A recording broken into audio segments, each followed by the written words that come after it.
বন্ধুরা দেখো, আমি আজকে নতুন কিছু রান্না করেছি। দেখো তো এটা কি, তোমরা বলো তো এর নামটা কি। এটা হচ্ছে ডুমুর। এটাকে ভালো করে কেটে পরিষ্কার করে ধুয়ে নিয়েছি এখানে। তার মধ্যে দেখো ছোট ছোট করে আলু কেটে দিয়েছি। এটাকে এখন প্রেসারে সিদ্ধ করে নেব। দেখো ভালো করে ধুয়ে নিয়েছি সব কিছু এখানে। এই যে দেখো সিদ্ধ হয়ে গেছে। তার জন্য চিংড়ি মাছ নিয়েছি, টমেটো কুচি, জিরে বাটা, আদা বাটা, লঙ্কা বাটা। কড়াইতে তেল দিয়ে দিয়েছি। দেখো দেখো কড়াইতে তেল দিয়ে দিয়ে চিংড়ি মাছটা যে ভেজে নিয়েছি। আবার এই যে কড়াইটা গরম হয়ে গেছে, এখন তেল দিয়ে দেবো কড়াইতে।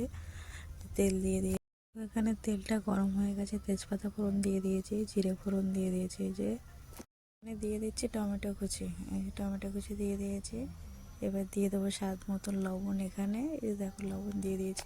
দিয়ে দিচ্ছি আদা বাটা। এই যে আদা বাটা দিয়ে দিয়েছি জিরে বাটা।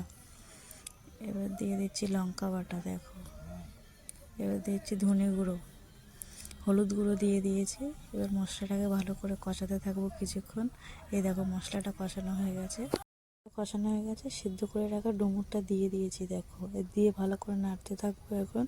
এখানে ডুমুরটা কষানো হয়ে গেছে, এই যে ভালো করে দেখো। তারপরে এখন জল দিয়ে দেবো। এখানে দিয়ে দিয়েছি। দেখো এখানে ফুটছে। ভেজে রাখা চিংড়ি মাছটা এই যে দিয়ে দিয়েছি। এখন দিয়ে একটু নেড়ে ছেড়ে দেবো। দেখো অনেকটা হয়ে এসছে আমার তরকারিটা এখানে।